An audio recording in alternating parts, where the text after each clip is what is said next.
جوانên Dirbêsiyê tejî da li ser Rêberapo şermezar kirin. Ciwanan diyar kir ku ramanên Rêberapo ji bo wan bûye meşeleya tekuşîna azadiyê. Her wiha dan zanîn ku heta Rêberapo azad nebe ew ê her tê bikuşin. Rêberapo pêvajeyeke nû dewleta Tirk da dest pê kirin, pêvajoya hiştî û civaka demokratîk.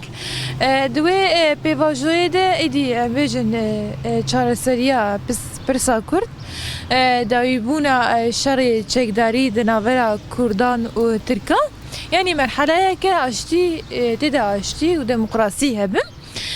حتی هم دبینن دولت ترک تو گاوی ارینیش بگو بسرخستنا وی حمله حتی نه ناویتیه نه بیشن Rêberapo pêvajoya hiştî civaka demokratîk da dest pê kirin.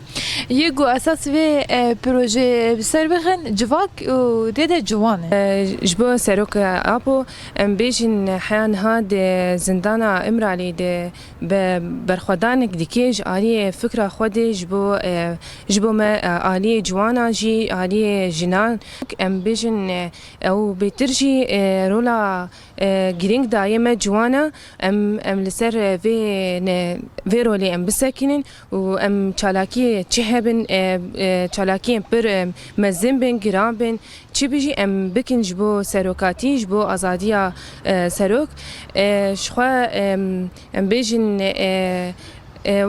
weke ciwan jî em rola xwe li hember serokatî bidin nîşandan jî. Em gomcan û ruhê xwe ji feda bikin ji bo serokatî em ne poşmanin û ji bo xeta şehîd zaten. Zaten me serokatî bi xwe me bi ciwantî dest pê kirî û me bi ciwantî jî bi ser kevin. Em kok rola me ciwana divê wextan hanê de em çi qas ciwana dodora xwe kom bikin û heqas ji bo zêdetir Rêberapo û em bakin slogan ke komîn bin ke perwerde bin ji ber vî heye serokatî ev fikrê rast ev riya rast ev felsefeya hanê nîşanê ciwana da got ev rastiya wê û vê rastî hanê berdewam bikin ji ber vî tiştî hanê serokatî behsa te ciwana dike.